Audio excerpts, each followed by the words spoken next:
हितापासून काढी ती हित जीवनी वाढवी ती नाही का संती पर्वती माऊली जोडा. म्हणजे जीवाचं अहित काढून तुला हित करून तिची वाढ करणं संतीचं कार्य आहे.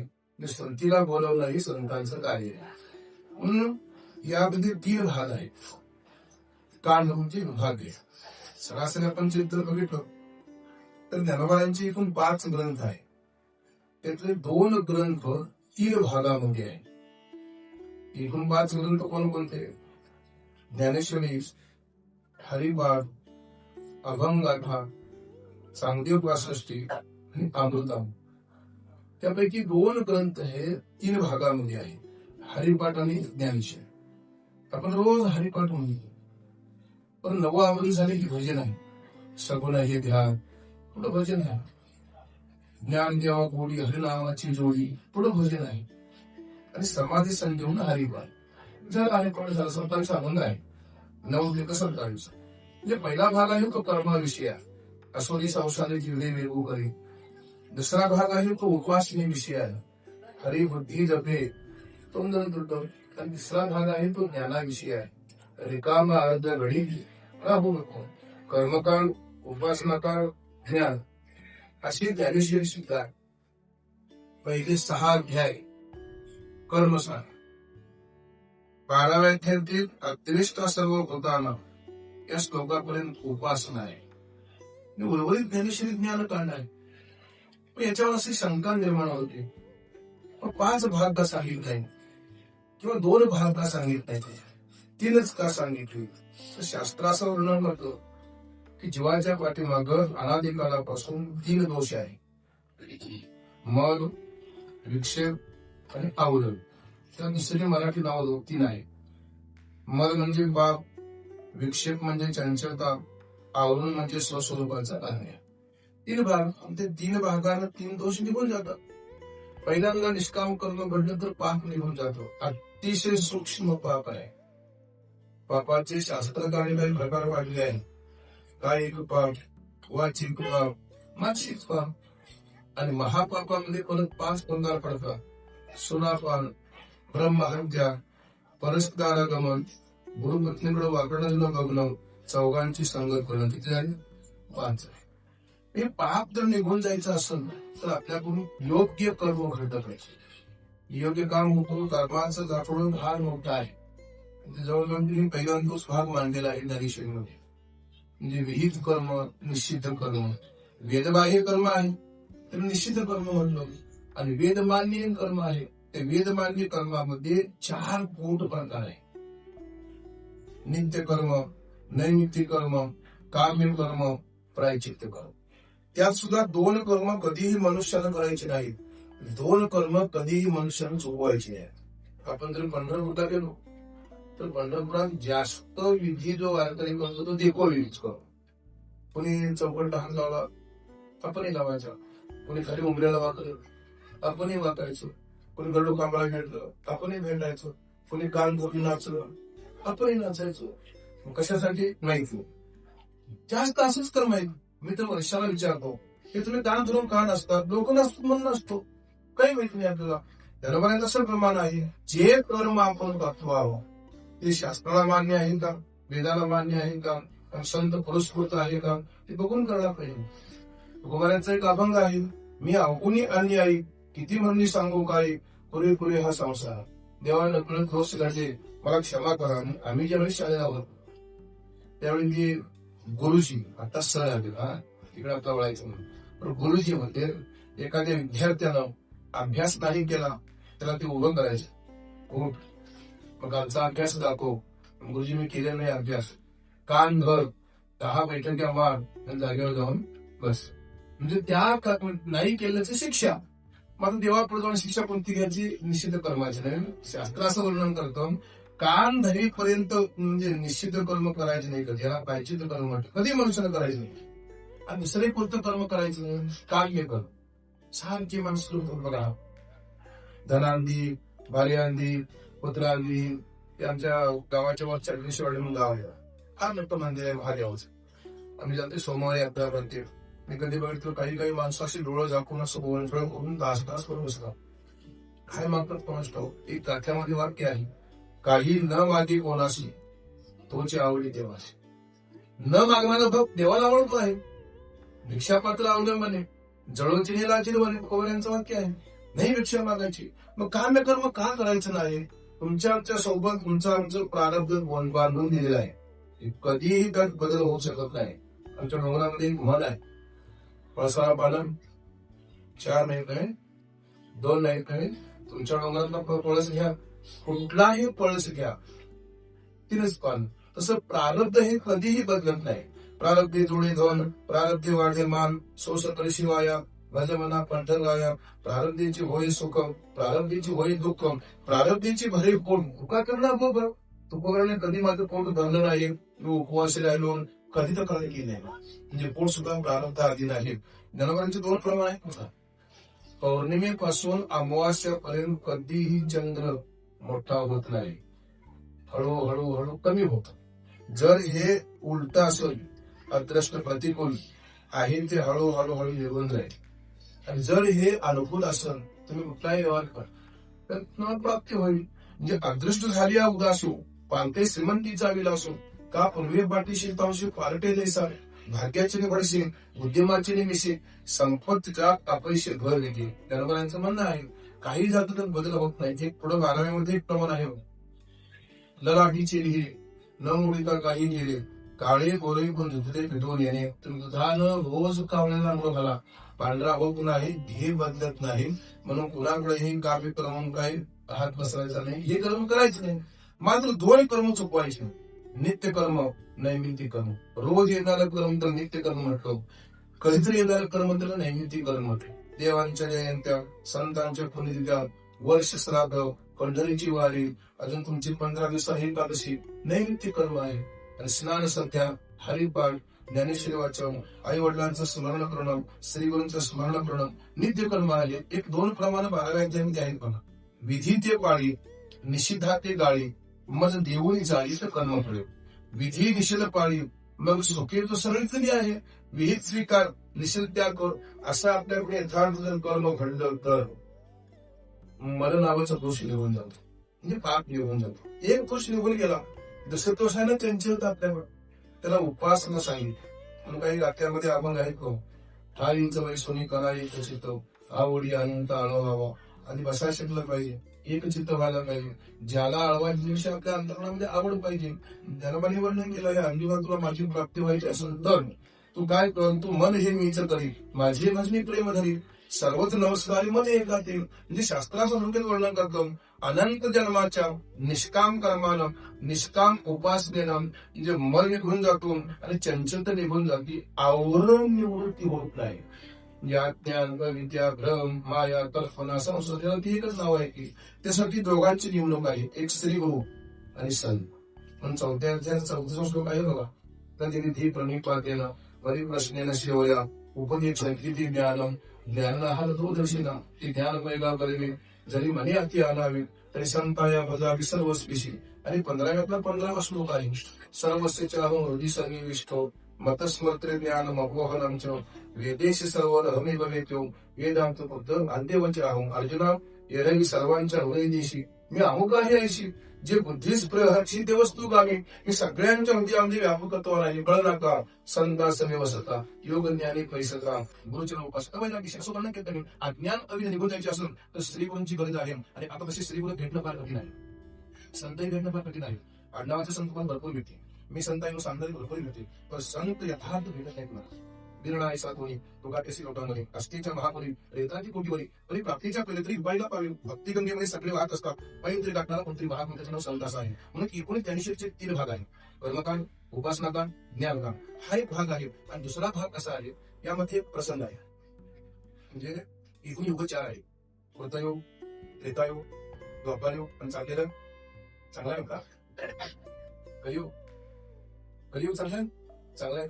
भागवत भागवतात कलियुगाचं वर्णन केलं. 4 युगांचं वर्णन करताना त्याने कलियुगाचं तोंड भरून कौतुक केलं आहे. कलियुग चांगलंही आहे, वाईटही आहे. चांगलं काय आहे, कलियुगामध्ये नामस्मरण भगवान परमात्म्याची भेट होते, कथा कीर्तन देवाची प्राप्ती होते, ऐशी सर्वच साधने कलिने राजविधी कीर्तने जे गाता नाचता अंधे वशावणी परमात्मा नामकरण करतात. आणि माझी कथा माझे नाम सगळं पातकाकडे बसणं कृतज्ञता द्वापारातल्या देवभक्ताच्या म्हणजे देवाच्या प्राप्तीच्या साधनापेक्षा कलियुगामध्ये कथा कीर्तन नाम असणं सोपं आहे असं वर्णन केलं त्यांनी. 4 युगापैकी 2 युगामध्ये देव हा पूर्ण अंशान आहे. एक त्रेतायुगामध्ये राम आणि द्वापार युगामध्ये भगवान कृष्ण. आता दोन्ही युगामध्ये चित्र आपण बघितलं तर दोघांचं चरित्र मात्र भिन्न आहे. पण आपल्याकडे नाम सप्ताहाचे काला सर्वशक्ती काला त्या कार्यामध्ये प्रमाण आहे. चरित्र ती उच्चारावी देवी देवी किंवा देवी केली बकुळ उच्चारावी म्हटला पुत्री आचरण वशिला आचरण ज्याला मला करायचं तिथं रामाकडे जायचं. राम तुमच्याकडे 40 गुण होते. राम एक पत्नी होता, एक वचनी होता, एक बाणी होता, पितृवान धारक होता आणि 40 गुणांत पुरुष होता. आचरण करा. इकडे माझं उच्चारण 16,000 आठच्या रामप्रभूने आपल्या आईवडिलांची आणखी कधी मोठी नाही. यांना आईवडिलांनी तुरुंगात घालून हा रात्री 12 वाजता आला, तो दिवसा 12 वाजता आला, तो एक पत्नी होता. हा भोगभोगणी ब्रह्मचारी आहे. दोघांचे भिन्न आहे म्हणून त्या तिकडे वळायचं नाही आपण. पण दोन कोण अंशाने ही युग आहे. दोन्ही युगामध्ये देव आहे. त्यापैकी द्वापार युगामध्ये भगवान परमात्म्याने ते 2 गोष्टी मोठे केले आहे. एक कोण कोणते बघा. अर्जुनाचा नातू अभिमन्यूचा मुलगा परीक्षिती त्याला सुखाचे काही भागवत सांगली आणि 56 कोटी यादवापैकी उद्धवाला भगवंतांनी भागवत सांगली. आणि दुसरी गोष्ट अशी आहे स्वमुखी आपण सांगतो श्री विष्णू गीता हा प्रश्न अर्जुनीशी स्वतः आपल्या मुखानं उद्धवाला भागवत सांगितलं आणि अर्जुनाला गीता सांगितलं. म्हणजे गाभं नाही बघा. कोणी कन्या पुत्र होती ते सांगली तयाचा हरिक वाटे देवा गीता भागवत गणिती श्रवण शब्दाचा वापरला तर अर्जुनाचा उद्धार झाला गीता श्रवण करून आणि उद्धवाचा उद्धार झाला भागवत श्रवण करून. दोन्ही त्या अवतारमध्ये आहे. त्यापैकी भगवद्गीता आपल्या समोर आहे ज्ञानेश्वरी. त्यामध्ये प्रसंग जर आपण बघितले पाठीमागे सिंहावलोकन तर 2 बाजू होते. त्यामध्ये भगवद्गीतेचा पहिला श्लोक आहे धर्मक्षेत्री कुरुक्षेत्री समावेत अहिंसेवा मामका काढवाश्चेव विलोकवत संजय. तो राजीव वंश आहे. तिथून चौघांचा संवाद आहे. राजा धृतराष्ट्र अर्जुन भगवान कृष्ण आणि संजय. कारण तो धृतराष्ट्र आतूनही अंगला होता बाहेरूनही अंगला. बाहेरून अंगला आता दिसत नव्हतं. आतून अंगला आता माझं तेही माझं दुसऱ्या तेही माझं होतेही नव्हता तो. म्हणून तिच्या सेवाला पाठवलं आपण बघितलं तर काही केलं ते युद्ध बंद व्हायला तयार झालं. स्वतः भगवान परमात्मा शिष्टाईसाठी गेले होते. आता शिष्टाई शब्दच गेला मोशासाठी. शिष्टाई नाही मला श्री गुरु सातारी मला सांगा नारदांची वंशज जास्त आहे. म्हणजे कसं भांडण लागल आणि अनुभव शिष्टाई गुरुचे लोक आपल्याकडे अनुसार आहे. बघा चैत्र शुद्ध प्रतिपदेला सगळे गावातली मंडळी उडी पाडव्या दिवशी गावच्या समाज मंदिरामध्ये किंवा अशा मंदिरामध्ये सगळे जमतात. काही जण भांडण कंटा असं ते मिटवायचं आणि सगळ्यांनी एकदम काय गायचं ते बघायचं. आज आमच्या खेडेगाव करत आहे म्हणजे मिटवलं याला शिष्टाई. शेवटी भगवान कृष्ण गेले होते. दोघे जण माझा आई तुमच्या दोघांचं भांडण आहे राज्यासाठी. ते 5 जण तुम्ही किती जण 100. काय करूया आपण मिटवूया बघ तुम्ही. मी शिष्टासाठी आलो तू काय कर सगळं लागली तुला आली आणि 5 भावांना ते गाव असं दे 5 गाव दे. त्यावेळेस थोडं जण म्हटलं आहे स्त्रीच्या कोकावर मावी एवढंही देणार नाही. आता स्त्रीच्या कोकावर मावायचं एवढं ते म्हटले ते युद्धानं मी तर पुकारलं गेलो. आता कौरव पांडवांचं आणि भगवान यादवांचे दोघांचा बैल पाहुण्यांचा एक संबंध आहे. आप ते इष्टमित्र सगळे सोडे आहे. देवाकडे मदत मागण्यासाठी 2 जण गेले. कोण एक अर्जुन आणि दुर्योधन. देवाने सोम काढतो संपीचं देव संपले होते. अगोदर दुर्योधन गेला होता. तो अभिमानी असल्यामुळे देवाच्या डोक्याकडे बसलो. नंतर अर्जुन गेला. अर्जुन सेवक होता पायाकडे बसला. देव सरळ उठले. अर्जुना कधी आलास म्हणतो. त्याच्या अगोदर मी आलेलो. देवाला आपला पुढा करत का दुर्योधना काय काम काढलं असं. मला युद्धाला मदत हवी आहे. ठीक आहे मग अर्जुना तुझं स्थान मिळेल मला युद्धाला मन हवे. देव म्हटले ठीक आहे म्हटले आता मी काय करतो. माझे 56 कोटी यादव एका बाजूला मी एकटा एका बाजूला. मी असा आहे युद्ध करणार नाही शस्त्र धरणार नाही. हा तर युक्तीच्या 4 गोष्टी सांगितलं. अगोदर कोण आले दुर्योधन मागे तो म्हटला मदत मागायला आली युद्धासाठी. हा सांगतो आहे काय युद्ध करणार नाही शस्त्र धरणार नाही गोष्टी सांगेल म्हणतो. युद्धात गोष्टी काय कामाच्या बऱ्याचशा खऱ्या किती खोट्या किती तू नकोच होतो. सगळी आठवण होते काय म्हणते अर्जुन तुझं बोल म्हणते त्याने मला तू तेव्हा एकटी नसं होते. सगळी आठवण गेली कौरवांच्याकडे एकटा ते अग्नीकडे गेला. उभ्या नाही त्यांच्या मनात सगळे पण भीष्माच्या वेळी सगळी तिकडे गेले होते त्यांच्याकडून आणि मी युद्ध पुकारला गेलो. तुम्ही पहिला अध्याय जर नीट वाचला तर पहिल्या अध्यायामध्ये कौरव पांडव युद्ध कसं होतं ते कळतं. त्याला धर्मयुक्त म्हणत आहे. बेसावध नाही मारायचं. दुधुक वाजवायची शंख वाजवायचा रणशिंग फुंकायचं शत्रूला सावध करायचा मी युद्ध करायचं. युद्ध बंदी झाली पुन्हा कोणी मारायचं नाही असं धर्मयुद्ध त्यांचं होतं ते. आणि मग त्यामध्ये 4घांचं समानता मोठं मी त्या धृतराष्ट्राला दृष्टी नव्हती. त्याला त्या युद्धामध्ये काय चाललंय हे कळण्यासाठी संजयाची नेमणूक केली होती. त्या संजयाला इथं बसून त्या हस्तिनापुरात काय चाललं आहे हे सगळं कळत होतं. आणि मग त्यासाठी तो विचारतो आहे कैलाला अर्जुना संजया माझे आणि माझ्या बंधूचे दोघांचे मुलं मिळून युद्धासाठी गेली. कुठे गेली ते धर्मक्षेत्री. म्हणून गीतेचा पहिला शब्द आहे धर्म. आणि क्षेत्र म्हणजे ठिकाण. युद्ध कुठं करताय? धर्मा ठिकाणी करताय. विजय कोणाचा होणार? धर्मानं वागणाऱ्यांचा. त्या आंधळ्याला कळलं म्हणून एवढं सगळं सांगायची वेळ आली. आणि मग संजय सांगतो आहे त्यांचा सेनापती कोण, यांचा सेनापती कोण, आता सगळं त्यांनी वर्णन केलं आहे. सर्व कौरवांची 11 अक्षरे, पांडवांची 7 अक्षरे मिळून किती? 18. म्हणून गीतेचा अध्याय 11 आहे. कौरव पांडवांचं युद्ध जवळजवळ 18 दिवस चालले होते. म्हणून गीतेचा अध्याय 18 आहे. आणि दोन्हीकडे मिळून एकूण पर्व 18 पर्व महाभारत आहे. आणि त्या 18 पर्वापैकी भीष्म पर्वामधील कृष्ण अर्जुन संवाद म्हणजे भगवद्गीता आहे. आणि त्या गीतेवरती जो अर्थ लिहिला आहे तो ज्ञानेश्वरी आहे. मग तो सांगायला सुरुवात केली त्यानं कुणी? संजय आलं. आता दोघं त्या ठिकाणी गेले आहे, युद्धाला सुरुवात होणार. पहिल्यांदा आपण ते सगळं वर्णन केलं त्याने. ते सगळं तिकडून सैनिक आले, इकडून सैनिक आले. सगळ्या सैनिकांमध्ये एक आकर्षण होतं. गजस तंबावली वानर तो मूर्तिमंत शंकर सारथी श्यामी भरून काढली नेशी. म्हणजे त्या मारुती अर्जुना झेंड्यावरती मारुती होता, त्याचा माधव अर्जुन होता आणि सारथी भगवान कृष्ण होता.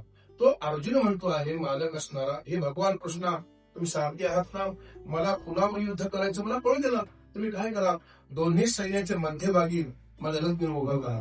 तर देव तो नाटकी असल्यामुळं त्यांनी बरोबर रथ घेऊन उभं केला. कुठं? पलीकडच्या बाजूला अर्जुनाचा गुरु होता द्रोणाचार्य, त्याचा आजोबा होता भीष्माचार्य आणि अनेक आचार्य होता कृपाचार्य. त्यांच्या समोरून रथ उभं केला. अर्जुन त्यांना निहाळतो आहे आणि म्हणतो आहे देवा, जेणे पार्थो द्रोणाचा केला धनुर्वेद म्हणजे तिथला वधी तयार ते, ज्याने मला विद्या अर्पण केली धनुर्विद्या म्हणून, त्या बोलला मारायचं. दुसरे तरी प्रसंग सांगितलं आहे, आजन्म ब्रह्मचार्य राहिले आम्ही सुखी व्हावं म्हणून आमचे आजोबा भीष्माचार्य त्यांना मारायचं. आणि त्याला जर मारला युद्धामध्ये, त्यांच्या पत्नी विधवा होती, आमच्या नावानं चुका पडतील, आम्हाला पाप लागून, असलं पाप नसेल राज्य मला नको म्हणून धनुष्यबाण फेकून दिलं. आणि मग त्याला सांगायला सुरुवात केली, त्याचं नाव भगवद्गीता आहे.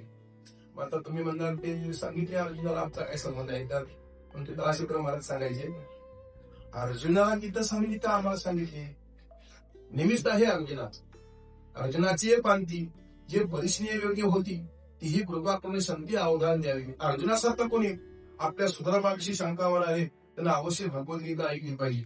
पण भगवद्गीता ऐकताना अर्जुन होऊन ऐकायला पाहिजे. एखादा असा म्हणेल अर्जुनचे कपडे घालून धनुष्यबाण टाकायला होतो म्हणजे अर्जुन झाला नाही.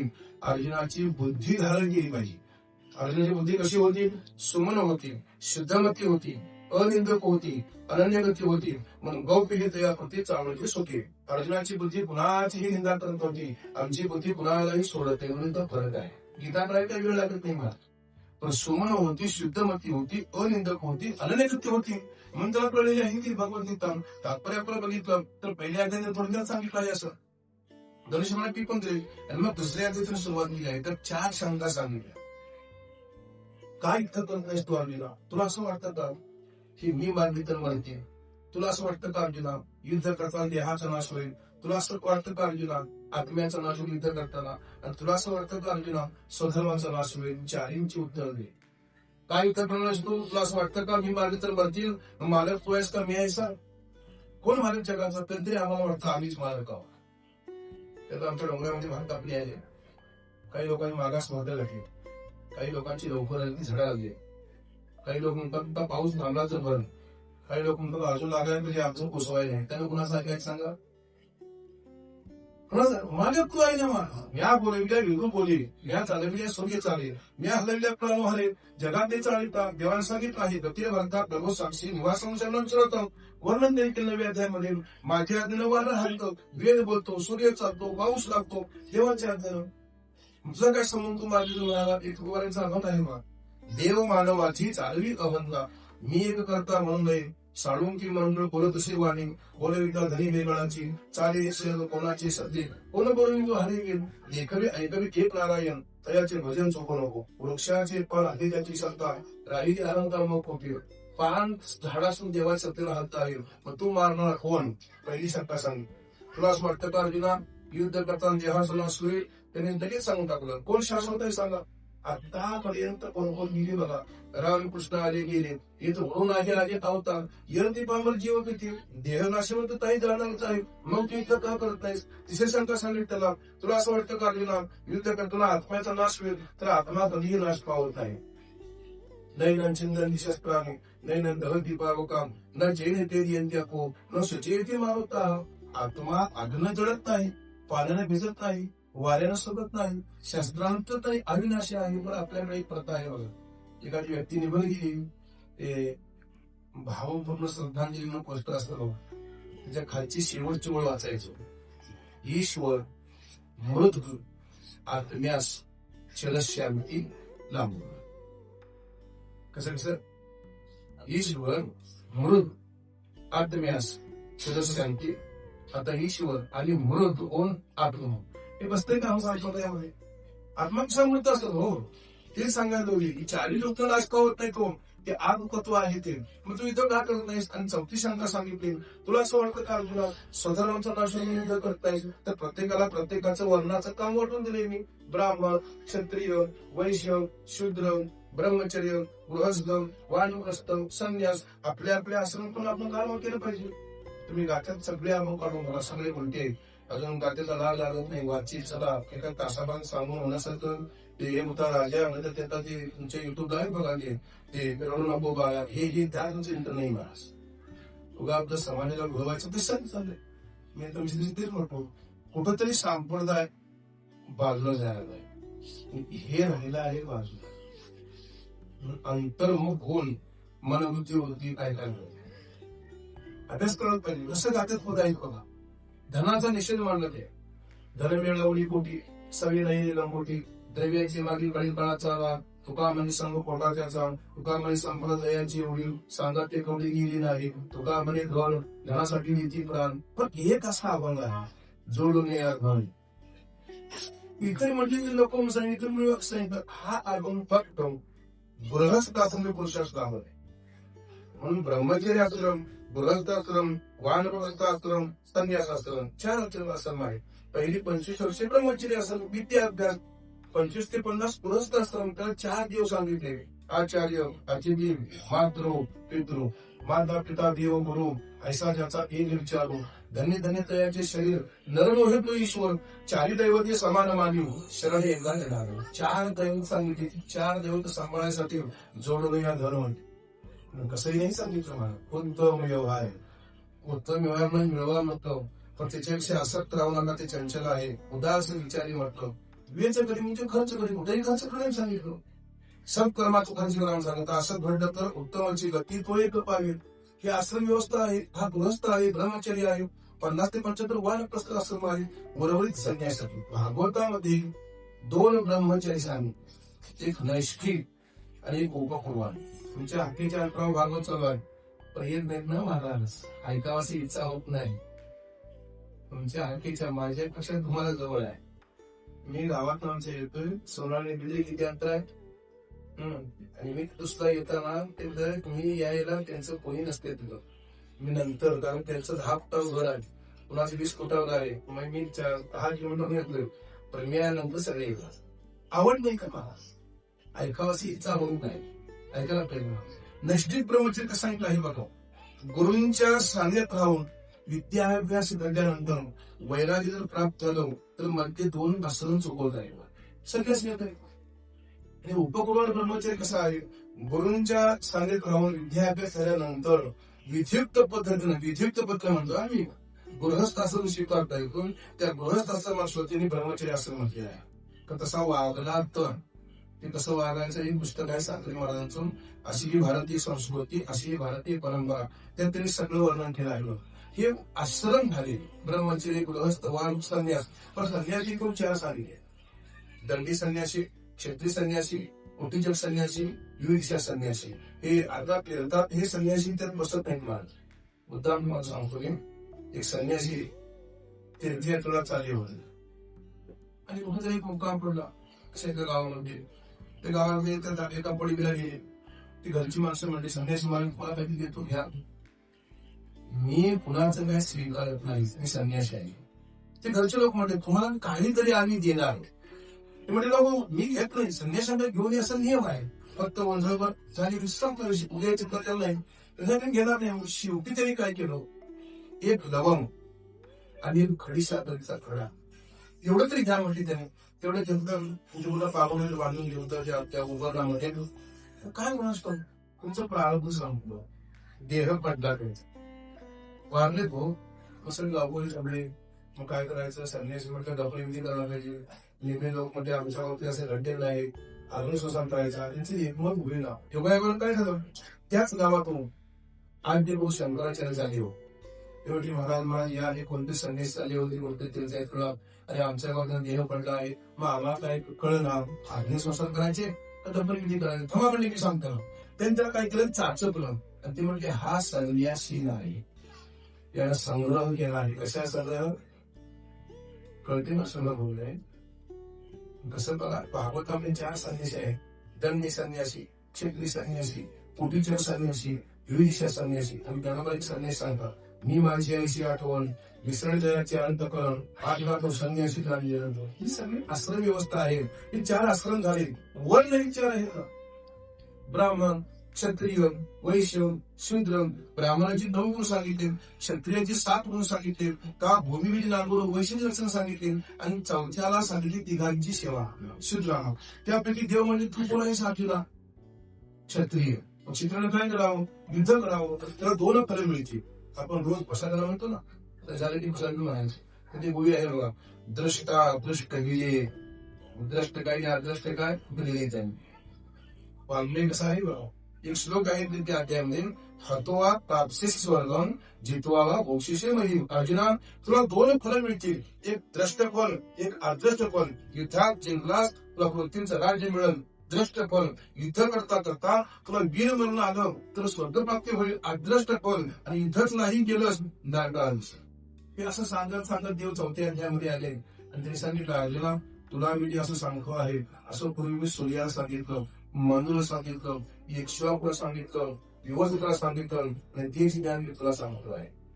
चांगली गोष्ट लवकर पटत नाही ना, जगामध्ये चांगली गोष्ट लवकर पटत नाही, वाईट आपोआप. कोणाकडून गुरुजी कीर्तन म्हणायचे, तंबाखूमध्ये निधी चुना घालावा कुणाला शिकवावं लागत नाही, पण ज्ञानेश्वरी वाचा, हरिपाठ म्हणा, पंढरपूरला जा, एकादशी उपवास करा, कथा कीर्तनला जा, हे सांगावं लागतं. हे मृत्यू रोगीचे उपाय. अजून काय नको असं तुम्ही सुंदरास गाणे काय म्हणता, औषधी कधीचा, मनु कधीचा, युवासन कधीचा, ते अडाणी गायचे, तुम्ही मोकळा म्हणतो. तुमची असामान्य भाषा आहे, न घटण्याचा. त्याला तुझी महाराज एक उदाहरण सांगाय, 3 भाऊ समुद्राच्या काठावर उभे राहिले आणि सगळ्यात लहान म्हणतो आहे, दादा समुद्राला आग लागली तर मासं कुठं राहते. तो मतदार थोडा शहाणा होता, तुला काय कळत नाही. अरे समजा समुद्राला आग लागली तर मासं पडपड झाडावर चढली, हा शहाणा होता. आणि थोरला म्हटलं तुम्ही दोघेही होत आहात, मला काय कळते काय, जर समुद्रात आग लागलं तर मासं झाडावर चढते का बैल आहे का. म्हणजे त्याला वाटतं बैल झाडावर चढतात, त्याला वाटतं मासं झाडावर चढतात, आणि त्याला वाटतं समुद्राला आग लागते. म्हणजे कोण भाऊ काय बोलत त्याला कळत ना. अर्जुन म्हणतो देवा तुम्ही काय बोलता, मी त्या सूर्याला सांगितलं, मनुला सांगितलं, पण देव म्हटले अर्जुना तू बोलत आहेस ते प्रमाण आहे, तुझं अज्ञान बोलत आहे, म्हणून तुझ्या अज्ञान हरावी लागेल आणि देवाने सांगितलं तुला अनंत जन्म आहे. आम्हाला एक आहे मार्गस्मरण नाही, ज्याला मार्गस्मरण नाही त्याला जीव म्हणतो, ज्याला मार्गस्मरण त्याला देवाला संत म्हणतो. म्हणून अजून एक अभंग गात्यामध्ये आहे, लंके माझी घरे किती त्या ऐका, सांग तसे संख्या जैशी तैशी, शुद्ध कांचनाची सप्तकोटी. म्हणजे लंकेचं वर्णन तुकोबारायांनी केलं आहे. हे कसं काय केलं तर तुकोबारायांचा मागला अवतार हा नामदेवरायांचा आहे. नामदेवराय द्वापारयुगामध्ये उद्धव त्रेतायुगामध्ये अंगद, कृतयुगामध्ये प्रल्हाद. म्हणून चौयुगाचा भक्त नामा म्हणतात ना काकडा, भरपूर माणसं आहेत त्या काकड्याला, कमी 2 वर्ष काकडा नव्हतं. काकड्याला या ब्राह्मण होतो भजन. चौयुगाचा भक्त नामा उभा केला नाही, त्याचा अंगद अवतार त्रेतायुगामध्ये होता. तो राम प्रभूंनी त्याला एक काम सांगितलं होतं, अंगदा तू जा लंकेमध्ये, रावला सांग शिष्टाई म्हणतात, माझी सीता परत कर, तुझा राज्य लंका आहे, माझं राज्य अयोध्या आहे, माझी सीता परत कर, आम्ही दोघं गुन्ह्या गुंडन नांदूया. त्याला भांडण भेटलं नव्हतं. आता अंगद काय म्हणतो, देवाचं काम आहे नाही असं म्हणायचं, पण लंकेत जायचं आहे, सगळं सैनिक त्यांचं असणार. यदा काही जर युद्ध घडतील पळून तो जायचा म्हणून काय केलं, तो लंकेच्या बुरुजावर बसला. सोन्याची निधी, दगडाची निधी, चांदी सगळी धन मागली आणि मागे पाहून का मी हेच करीत आलो आम्ही. म्हणजे मागलं स्मरण त्याला आता होतो, या देवाने संत म्हणतो. आम्हाला मागलं स्मरण नाही ते बरं आहे. आणि असं तर मग मी तुम्हाला म्हटलो असतो, मागला जन्म माझा सोनाळी काय आणि या मंदिरात सगळं होतली घर आहे का, सगळी माझ्या मालकीची होती आणि त्या तळ्याकडे जमीन आहे सगळी, ती मागल्या जन्मात ती माझी आहे. तो काका कोणतरी म्हणणार ती माझी आहे. त्या घरावर त्या जमिनीवर थांबला तर बरं, कुटुंबापर्यंत काय करायचं मग, ती माझी पत्नी आहे म्हणणार, तो म्हणणार माझी आई, ती माझ्या माझी आई म्हणणार. अराजक मात्र म्हणून ईश्वराचा मालक कार्यक्रम ठरवलं. या जन्मातच माझं काय म्हणते एवढं म्हणते म्हणते, मागलं स्मरण नाही ठेवलं, त्याला मागलं स्मरण नाही तुला जीव म्हटला अगिराम, आणि त्याला मागलं स्मरण तुला देव आणि संत म्हटलं. म्हणून मी अनंत अवतार घेते, तुझी अनंत जन्म घेतेस, काही आता नाही पाहत आपल्यामध्ये. देश विषय माझा सवली फिरत आलं, करू शकता कोणावर कोटी स्थिर नाही लो, पाय डोळे म्हणता माझे तीही मैसा तो कधी लोक, परदेशी नाही कोणी अंध आंघोळ झालो. याच्या पुढचं प्रमाण कसं आहे बघा, चालता वाट पुढे भय वाटत चिठ्ठी, बहुवंत जन गेले नाही आले मागुती, न देखो काय झाले, कारण तरी ऐकलं की आपलं काय आहे. ते काही सामान्य व्यक्ती गेली कैलासवास, जरा वजनदार केला स्वर्गवास, आमसारखा पोहा गेला वैभूतवासी, एखादा ब्रह्मज्ञानी महात्मा गेला ब्रह्मीभूत. खरंय ना सगळे त्या पदव्या आहेत पदव्या, पण संत वर्णन करतात कुठे गेले सांगा, न देखो काय झाले, कारण तरी ऐकलं की गेले एवढं नक्की आहेत. बाई सर्व संधी भागी तुझं धरवणीची ती देवा मी मध्ये आहे, आता माझी कधी चिंता दान दिली भगवंता. म्हणजे आम्हाला देश पालन काही माहिती नाही, आम्हालाही जन्म आहे, देवाला संताही अवतार आहे. देवाने सांगितलं अर्जुना तुला अनंत जन्म आहे, मी अनंत अवतार घेतो आणि अनंत अवतारामध्ये माझे एक कार्य आहे. यदा यदा हि धर्मस्य ग्लानिर् भवति भारत अभ्युत्थानं धर्मस्य तदात्मानं सत्याग्रहं परित्राणाय साधूनां विनाशाय दुष्कृतां धर्म संस्थापनार्थाय संभवामि युगे. माझं काम आहे, ज्या ज्यावेळी धर्माचा रस होतो, अधर्माचे वसुवाळ होते, धर्म हक्क होतो, अधर्म पोप होतो, त्यावेळी मृत्यूकामध्ये मी अवतार घेतो आहे. भगवंताचं कार्य आहे. हा ज्ञानकर्म संन्यासी योग आहे, परत कर्म संन्यासी योग आहे. 6वा अध्याय हा पुंडरणी योग आहे. इथपर्यंत हा कर्माचा एक भाग आहे. इथून पुढे 12 अध्यायावरून सर्व भक्त योगापर्यंत मधला भागाने तो उपासना कांड आहे. 15वा अध्याय हा ज्ञान कांडाचा फळसा अध्याय आहे. ऊर्ध्वमूलं मदशाकं अस्वतंत्र अहोरतव्यं छंदांसी यस्य कर्माणि यस्तवेद सवेद म्हणजे विश्वरूप दाखवले आहे. 11व्या अध्यायामध्ये 10वा अध्याय विभूती योग आहे, 9वा अध्याय हा राजयोग आहे, 16वा अध्याय हा असुर संपत्ती योग आहे. दैवी गुण 26 आहे, आसुरी दोष फक्त 6 आहे. यांना आपल्याकडे कधीही धारा द्यायचा नाही. क्रोध, अभिमान, दंभ, दर्प ही 6 जण आहे आणि ते कधीही तुम्हाला परमार्थ करून देत नाही. सगळं 16व्या वर्णन आहे. 17वा अध्याय आहे तो म्हणजे श्रद्धात्र विभाग योग आहे, म्हणजे सात्विक सरकार, राज्य सरकार, ताम सरकार. 18वा अध्याय सामोर्या श्रद्धेवर चाललेला आहे आणि श्रद्धा सात्विक पाहिजे, प्रमाण काही नाही. द्राक्षाच्या वेलाला दूध घालतो आहे आणि तुळशीच्या झाडाला दांबोळीशी पुढं मारत नाही, ही श्रद्धा कोणती सांगा. फलांच्या असं देखील कर्म ही राजे श्रद्धा आहे. तुळशीला तुळशीकडून काय मिळणार आहे असं त्याला वाटून तर पाणी घालत नाही. द्राक्षाला तर राहतो आहे, गमनचंद्रामध्ये आहे. सात्विक श्रद्धा निर्माण व्हायसाठी सात्विक अन्न पाहिजे. अन्नावर मोठे अमोल असतो. आता आपण अन्न कसं सेवन करतो, काय करतो हे अंगाने कळत नाही. म्हणजे चांगलं आहे, मार्ग आहे, पण काही चालत नाही माणसं, त्यांच्याबरोबर सेवन करावं लागलं. मला एक छोटं उदाहरण सांगतो मी. दिंडी मी जास्त दिंडी उदाहरण सांगतो कारण मी पायवाला सांगतो नाही. संन्यासाची दिंडी होती, सगळे संन्यासी. त्याचा ठराव आहे, वाटला कोणाचं काही स्वीकारायचं नाही. आपल्या सगळे सामान घेऊन जायचं. आम्ही सामान घेऊन जातो, पण आम्ही वाटा दिली ते आधी घेऊन जाऊ नाही म्हटले संन्यासी. कुणाच काही स्वीकारायचं नाही म्हटले. चालली पुढे एक राजा आडवा आलो. राजा म्हणला कोण आहे ते संन्यासी. ही संधी सोडायची नाही, याला एक जेवण द्यायचं. आपल्याला काही घडत नाही परवा. तो आला, आपण लोकांना पुढं संन्यासी महाराज मला बरं वाटतं तुम्हाला बघून, तुम्ही पंढरपूरला चाला, तुमची दिंडी आहे सगळी, माझं भाग्य उद्या आलो, मला पंगत द्यायची आहे. बाजूला हो, संन्यासी वाटली. आमची ठराव झाला, मिटिंग झाली, कुणाचं काही स्वीकारायचं नाही. निम्मे संन्यासी म्हटले कुणाचं राहिला, राजाच तेवढे घेऊ द्या. तर लगेच व्हायला विधान राहिली. मग त्यांची झाली मी राजन सगळ्यांना एक इच्छा भोजन दिलं. जेव्हा संन्यासी आले, संन्यासी जेवण करण्यामध्ये शेवटी जेवताना ताटात वाट्या राजा बघतो आहे. ज्योती म्हणले आपलं काय कमी आहे, त्याला गरज नसेल म्हणते. त्यांनी जेवले, पोटावर पुढं गेली, एका दिवसाला थांबली, झोपून उठले, अन्नाची गाणी निघून गेली. आणि त्यांनी विचार वाटलं तर ते वाटे, ते म्हणते आयुष्यात कोणाची चोरी केली नाही. काय प्रकार राजा, बहुधा अन्नाचा परिणाम असावा. चला आपण राजाला जा विचारून म्हणजे जेवण कुठलं वाटलं विचारू. सगळ्यांना सांगले, राजा जाणून बस बघून जेवण कुठलं वाटलं सांगू. राजांचं कापू लागलं. तिने प्रधानला बोलवून दिले. प्रधानजी काय म्हणत बघा, त्याला कुठले पंगत वाटले. ते म्हणले की आपल्याकडं कोथरात धान्य ते वाढले. मग कोथरात धान्य आलं पकडून चौकशी लागली. मग ते कोथरामध्ये धान्य काढलं होते का विशिष्ट जमा केली.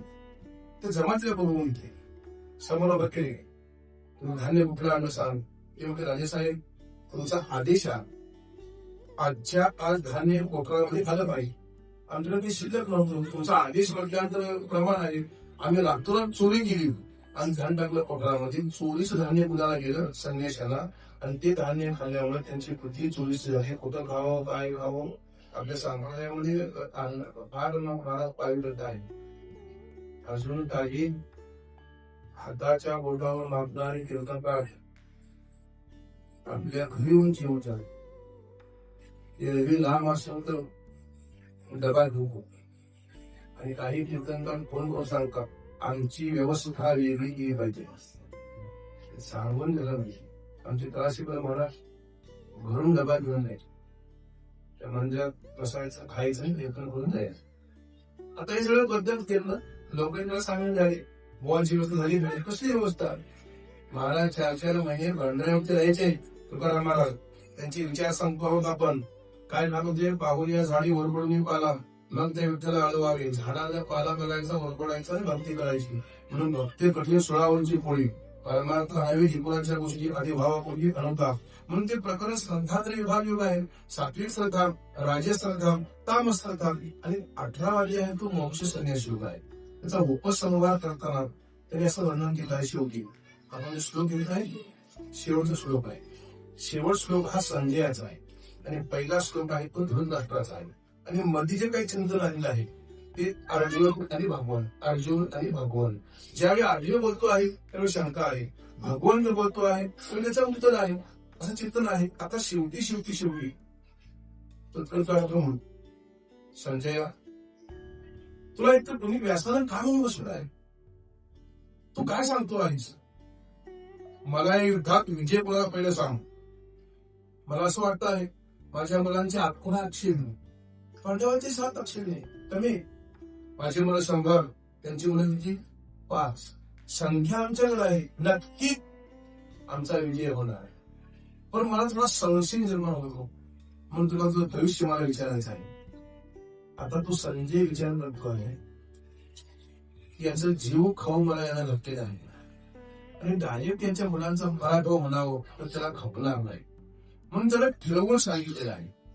एक हरिपाठामध्ये कोण आहे बघा, 700 वर्षापूर्वी ज्यावेळी ज्ञानोबाने हरिपाठ लिहायला नेला त्यावेळी काही लोक त्यांना भेट घेत काय घेत आहे, काय ते म्हटले हरिमुखी मला, हरिमुखी मला, पुण्याची गणना कोणा करी, जो मुखाला हरी होईल त्याचं पुण्यवान, तू पुण्यवान आहे म्हटले.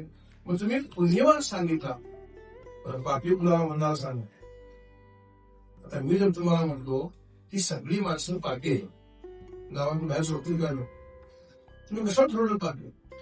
धर्माने म्हटल्यानंतर पापी म्हणावं तर लोक म्हणजे उलटी जातील. त्यांनी एक ओळ लिहिली, मला एवढं कळतं आहे, नामासी विनोख पुण्यासाठी कुणाचं नाव नाही. त्याला तशी भाषा सांगताची आहे. आमचे गुरुजी एक 2-3 उदाहरण सांगायचे. एक मनुष्य शेतामध्ये गेला, घरी आला, श्रावणच्या विषयी मध्ये आला, पाठीमागं वळून गेला, बघितलं एका झाडावर पक्षी दिसला. तो म्हणला पक्षी आपण घरी आपल्याला पाळायचा. त्याला पक्षी तो आवडला. कुणाला काय आवडलं काय सांगता येत नाही.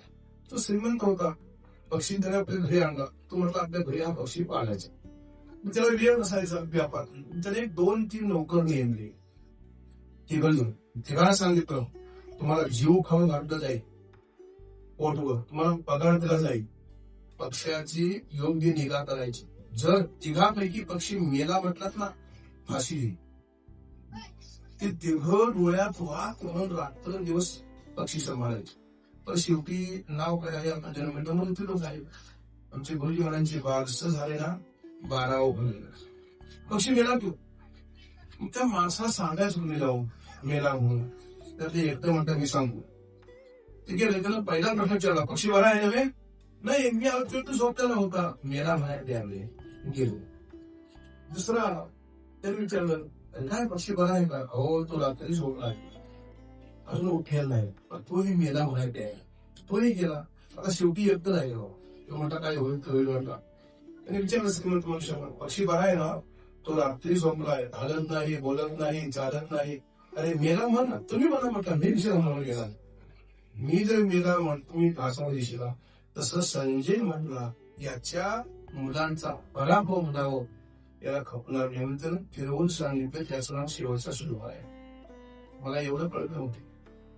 चंद्र तेथे चंद्रिका, शंभ तेथे अंबिका, संत तेथे विवेका असले.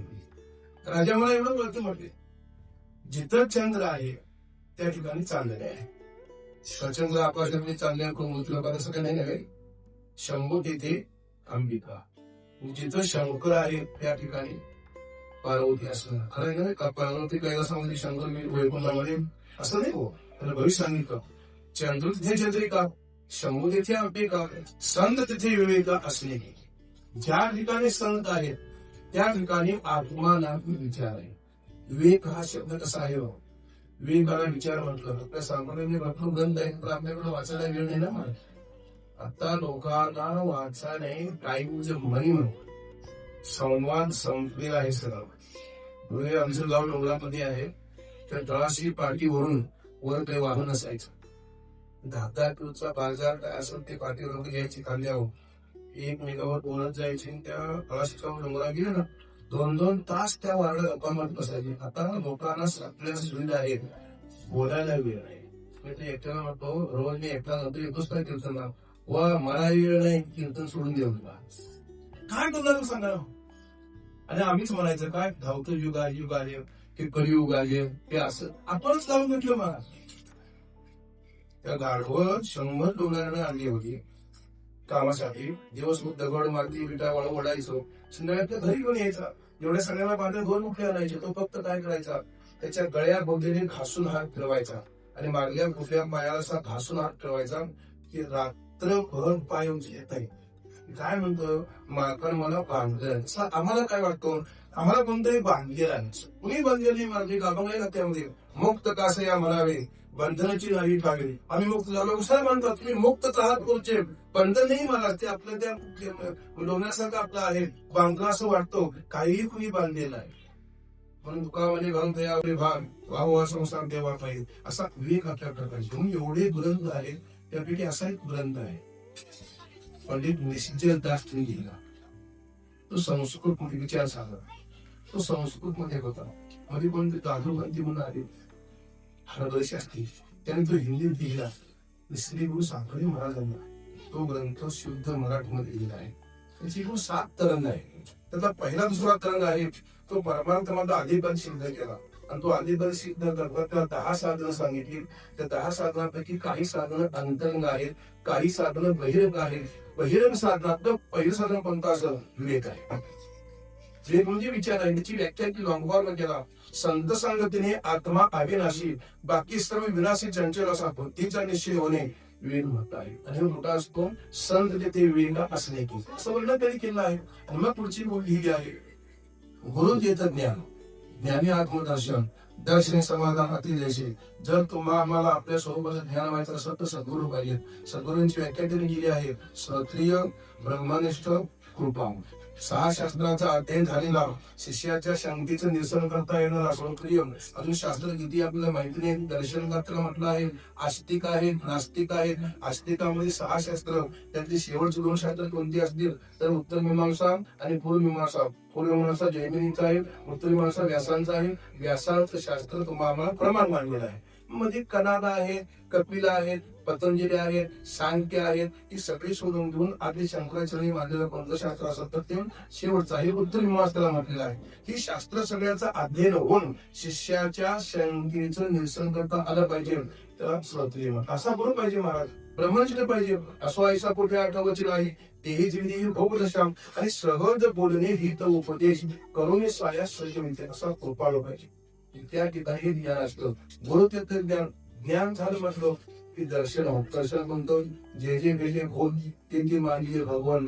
त्या प्रल्हादाला विचारते बापानं, देव कुठे सांग, नाही तुला सांग काय. त्या खांबामध्ये म्हणा या दर्शन म्हटलं आहे. सगळीकडे देव भरून उभा आहे, ते आत्मदर्शन म्हटलं. आणि असं दर्शन झालं म्हटलं की समाधान प्राप्त होतं. सगळ्यांना हवं आहे ते समाधान हवं आहे पाहिजे ना. ते नाथांचं भागवतामध्ये प्रमाण आहे, अर्धा हे अर्ध गमायचे. सगळे लोक फरक पडतात. कशासाठी? मज लागेल तसं व्हावे, ऐशी कोणी बाहेरना जीवे, मला दुःख प्राप्त हो म्हणून कोणी जो प्रयत्न करत नाही. सगळ्यांचा स्वतःसाठी आहे, स्वतः आपलं स्वरूप आहे. ज्यावेळी त्याची आपला ओळख होते आहे, दर्शन समाधान भाती देशी. मग त्यानं सांगितलं धर्म, न्याय, नीती, सत्य या 4 गोष्टी ज्या ठिकाणी त्या ठिकाणी देव आहे. ज्या ठिकाणी देव आहे त्या ठिकाणी त्याचे भक्त आहेत. की दोन्ही ज्या ठिकाणी त्या ठिकाणी विजय आहे. तुझी मुलं कुठं बघून घेऊन सांगते. त्याला संजयाचं भविष्य म्हणत आहे. म्हणून मनुष्याला धर्म सोडून नाही, अधर्माला वागू नये. माझं तेही बाजू, दुसऱ्या तेही बाजामध्ये म्हण काही अन्यायाला कधी वागू नये, अरीतीनं वागू नये आणि असत्यानं वागू नये. या 4 गोष्टी सांभाळल्या आपला देव सोडून कुठे जाणार नाही. मागे पुढे उभा आहे सांभाळी. ज्या ठिकाणी देव आहे त्या ठिकाणी विजय आहे. देव कुणामुळे होता द्वारकेचा राणा जमन नव पांडवा सांगलं. एक भागवतामधील प्रमाण आल्या कालच्या पाठामध्ये करावया पांडव निर्तळ वसती ही भावया आपण वर मग कुशी दुर्योधन धर्म असत्य वचन मग बोल. थोडक्यात सांगून मी बोलत होतो. पुढे जाईल त्या दुर्योधनावर रोज स्वप्न पडायचं, हे शरीर माझे लोखंडासारखं हुशार घे. मला कोण सांगितले? भगवान गोष्ट सांगणारच नाही, कारण तो कपटी आहे, तू पांडवांची बाजू घेतो असं बोल म्हणायचा दुर्योधन. पण पांडवांचा थोरला जो भाऊ आहे ना धर्म, नावाप्रमाणे वावरल. त्याचा धर्मांतर माणसं कुणाला काही नव्हतं. म्हणजे गुरुजी म्हणायचे नाव गंगा कधी कुणाला पाड्या देश देण्या. नाव काय? नाव शांता रोज गतीला शांत म्हणून सांगून जातो. असं नाही नाव भरपूर नाव आहे ते कळायचं नाही. धर्म असं नावाच आहो नाही. धर्म धर्मा माझी एक इच्छा आहे, बोल हे माझं शरीर लोखंडासारखं वजन दे. हे कशाला होईल? तेव्हा धर्माला कळलं होतं की याला मी खरं सांगितलं तर हा आमच्यावर चाल करणार. पण आपण कधी आधर्माला खोटं बोलायचं नाही.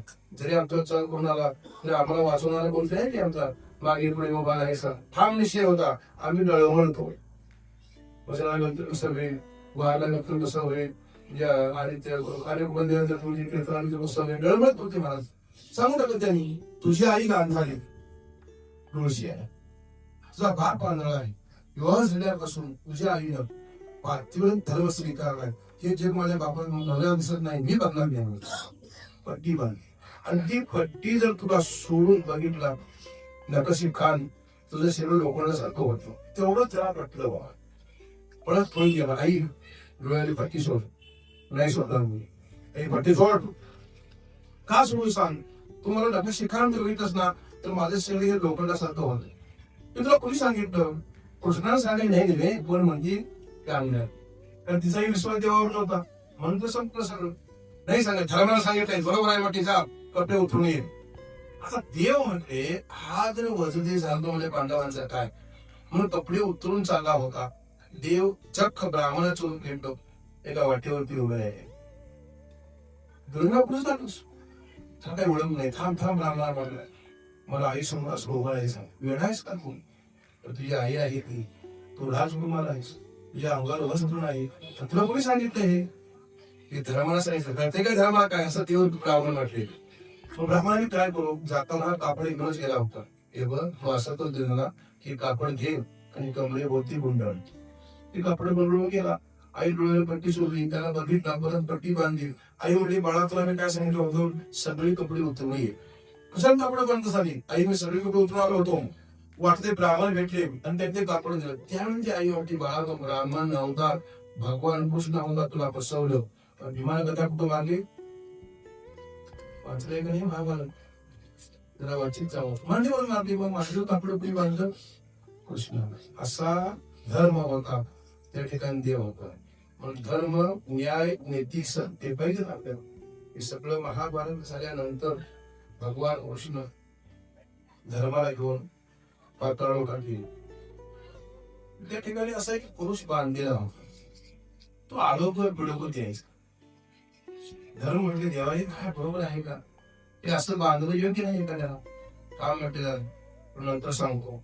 देव एका खुर्ची जाऊन बसले आणि त्या ठिकाणी एक न्याय आला होता. दोघे शेतकरी होते. एका शेतकऱ्यानं दुसऱ्या शेतकऱ्याचं शेत खरेदी केलं होतं आणि खरेदी करताना त्यामध्ये खरेदी केल्यानंतर त्यात कष्ट करताना धनाचा हंडा सापडला. तर त्याला सांगायला गेला, तुझं शेत घेतलंय मी, त्यातलं धन माझं नाही, सत्य होता देव. तो शेतकरी म्हणतो, अरे बाबा ज्या क्षणी तुला मी दिला आहे ना, त्यात काय सापडलं ते तुझं आहे. दोघेही घ्या देवाकडे न्यायाला आहे. देवा त्याचं मी शेत घेतलं, पण शेत घेतलं म्हणजे काय तुम्ही संपत्ती मी नाही घेतलेली, एकदा देऊन टाका. तो म्हणतोय, देवा मी ज्या क्षणी शेत विकलं सापडन सगळं कुणाचं? धर्म ऐकलंच नव्हे, धर्म म्हटलं ऐकलं. देव जरा उठले आणि त्या पुरुषाचे 2 तिळ दिले गेलो आणि ते उलटी भांडू लागले. मग शेत दिलं म्हणजे काय, शेतात सगळं धन तुझंच आहे, माझं आहे की? तो शेतकरी म्हणतो, खरेदी करणारा ज्यावेळी दिलंच ना तर सगळं कळेल ते माझं.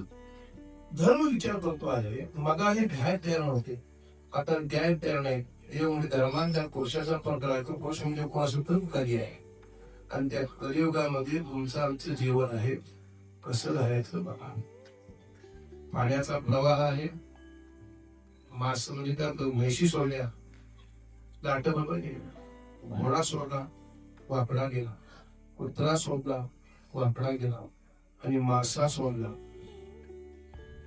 सोडून बघा, आमच्या डोंगरात त्या धबधबा आहेत ना, तो मासा सोडा, धबधब्यात उलटा जातो. काही लोक काय म्हणतात, महाराज कुठेही एकट्याला खरं वागायचं, सगळे जवळ बोलतात नाही, मासे सांगता मासा त्यात नाही प्रवाह केला. हा कलियुगाचा एक प्रवाह आहे, नाही जायचे. मध्ये तुमचा कोरोना होता ना, कोरोना, त्या कोरोनामध्ये एका दुकानदारानं बातमी सोडली होती, हे घेतलं की कोरोना दाखव, वाढलं लाईन मध्ये होती. धर्म आहे कसा ना, हे कलियुग आहे, उद्या काही बातमी देतील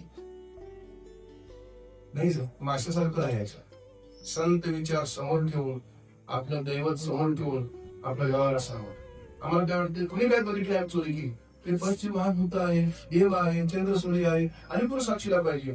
कधीही कर्म बिघडायचं नाही. ज्यासाठी आपल्याला देह दिला आहे त्याचं अवधी साधून आपण यथायोग्य वागणं गरजेचं आहे. पण हे आहेतच आहे महाराज, देवाला साक्षी ठेवून कर्म करायचं. म्हणजे शेवटी का सांगितलं त्यांना, जिथं धर्म आहे, न्याय आहे, नीती आहे, सत्य आहे, देवाचं अस्तित्व आहे, ज्या ठिकाणी देव आहे त्या ठिकाणी विजय आहे. झाला विजय कोणाचा? पांडवांचा का कौरवांचा? ते पांडव अखंड वनवासी, पांडवांसारखी भक्ती आमची होईल का? त्यांच्या पत्नीचे वस्त्र काढून घेतले, त्यांचं अर्धराज्य काढून घेऊन वनवासाला पाठवले, त्याला लाक्षाघात आणखी कापडाच्या घरात बाहेरून आतून लावला मोहजीत म्हणून. हे सगळं होऊन सुद्धा पहाते पांडव अखंड वनवासी नाही देवाला सोडला. एक गोष्ट तुमच्या आपल्या जीवनामध्ये आमच्या मनाविरोध होऊ नये, देवाकडे जात नाही मान. हा भगवान लटका आहे मान. देह जावा अथवा राहू, पांडुरंगी दृढ भाव, चरण न सोडी सर्वथा आण तुझे कंठन घालता.